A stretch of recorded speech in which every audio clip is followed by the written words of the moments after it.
Big Brother is watching you. Everywhere you look, you see his face. Move along, comrade. Streets aren't for standing.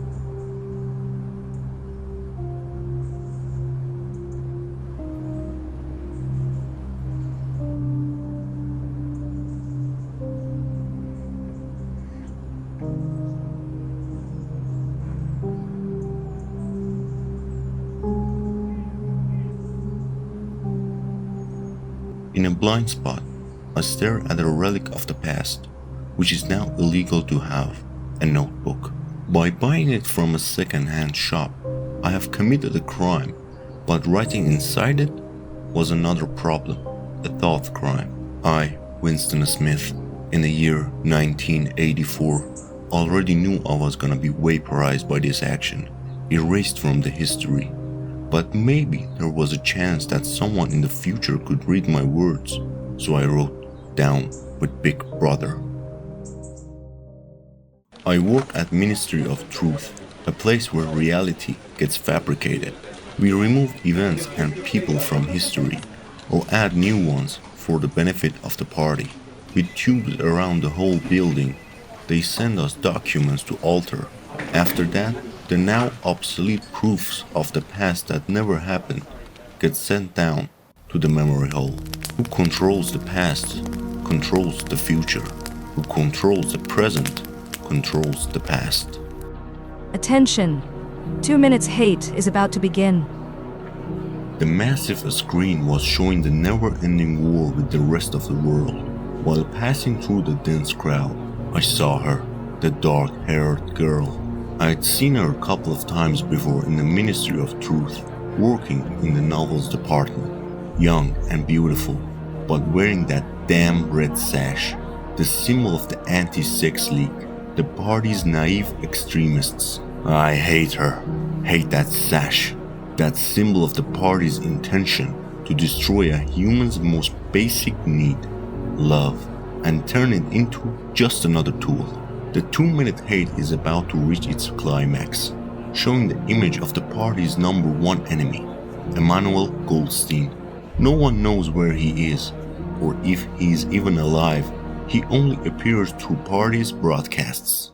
The crowd is expected to show their hatred, shouting, screaming, even throwing objects at the screen. When the madness reaches its peak, a picture of Big Brother appears to calm the crowd. I am here for you. I will fight for you. I will save you. After the 2 minutes hate, I saw an important inner party member, O'Brien. His face showed no emotion, but our eyes locked for just a moment. And in that moment, I saw something strange. I see you, Winston. I am with you.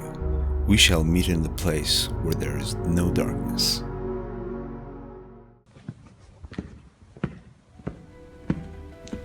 It's her, the dark-haired girl. Is she spying on me? Before I could react, she shifted just enough to bump into me. It was definitely intentional. I'm very sorry. It's okay, comrade. Thank you for your help. And just like that, she vanished as suddenly as she appeared. But I could feel something in my hand. She had put it in there.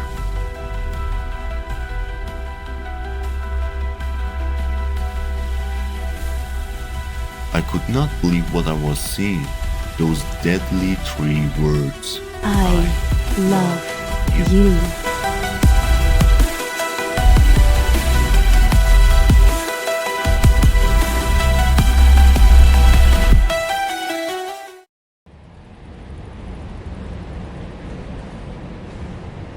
Behind that paper, she wrote of a place outside of the city for us to meet. Glad you could make it, dear. Now that you have seen what I look like, can you still bear to look at me? Yes, easily. I'm 39. I have varicose veins, 5 false teeth. I couldn't care less. What's your name? Julia, I know yours. Winston Smith. How did you know that? I'm better at finding things out than you, dear. What did you think of me before that day? And the note? I hated you. You look like a perfect party member, pure in word and deed. You are very young, 10, 15 years younger. What could you possibly see in me? Something in your face. I took a chance. I'm good at spotting people who don't belong. Have you done this before? Of course. Dozens of times. Always with party members. Good. The more men you have had, the more I love you. Do you understand? Yes. Perfectly. I hate purity. I hate goodness. I want corruption everywhere. Then I'm perfect for you, dear. I'm corrupt to the bones. You enjoy this? I adore it. That was, above all, what I wanted to hear. Not merely the love of one person, but the animal instinct, a simple desire. That was the force that would tear the party to pieces.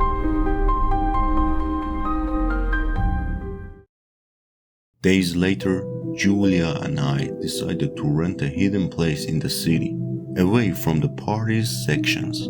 So I went back to that second-hand shop where I had bought that notebook. Glad to see you again, comrade. I'm here for that room you told me about. Of course.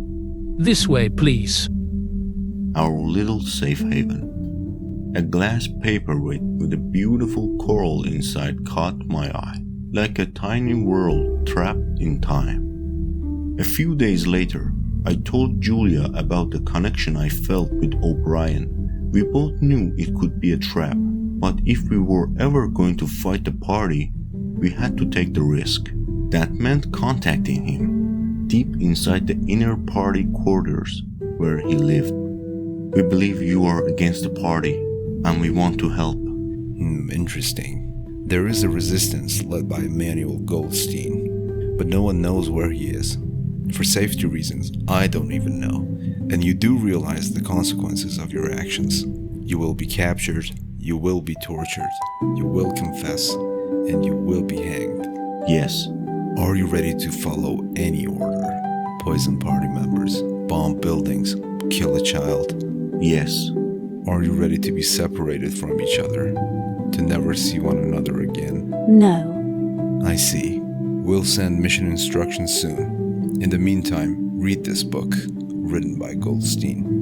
And remember one thing before you go. We will meet in a place where there is no darkness. Chapter 1. Ignorance is strength.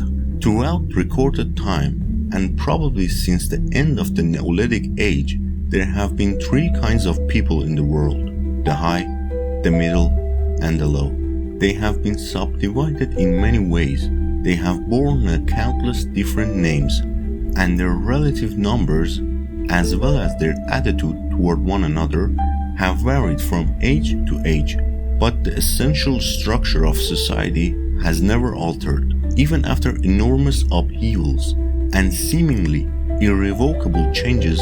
The same pattern has always reasserted itself, just as a gyroscope will always return to equilibrium, however far it is pushed one way or the other. Winston Smith, Julia Dixon. Lie on the floor with your hands behind your back. What was that? It came from behind the painting. Winston Smith, Julia Dixon. Lie on the floor with your hands behind your back. Reading heretical words, Mr. Winston. Big Brother doesn't like that. Take them to the Ministry of Love. Julia, no! No! Room 101.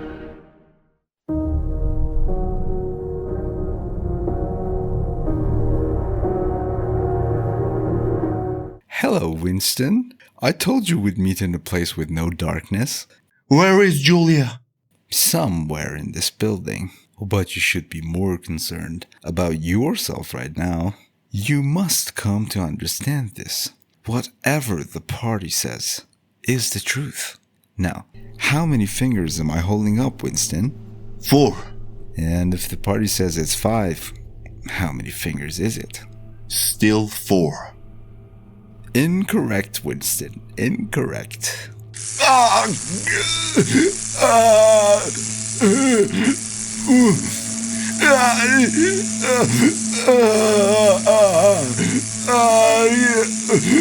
Well, that was only 30% of the device's power. Let's try again. How many fingers, Winston? 4. Raise it to 50%. Think of Julia. My love for her will save me. No, Winston, no. Julia can't save you. She already betrayed you. How does he know what I'm thinking? Humans are predictable, Winston. Raise it to 70%, please. Please stop. Stop.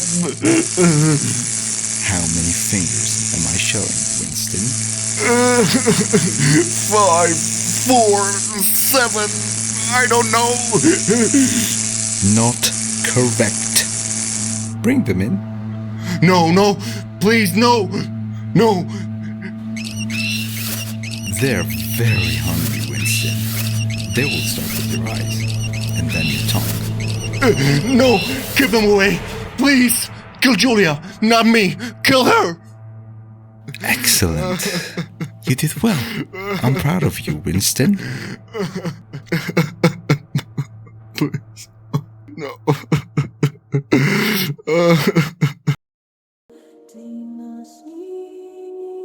After a few weeks, they released me. They even gave me a promotion, and maybe they will hang me in a few years, and I will be forgotten. But I don't care anymore. Hello, Winston. I've been busy these past few months and couldn't get to you. I just wanted you to know I betrayed you. Yeah, I know. Me too. Goodbye, Winston.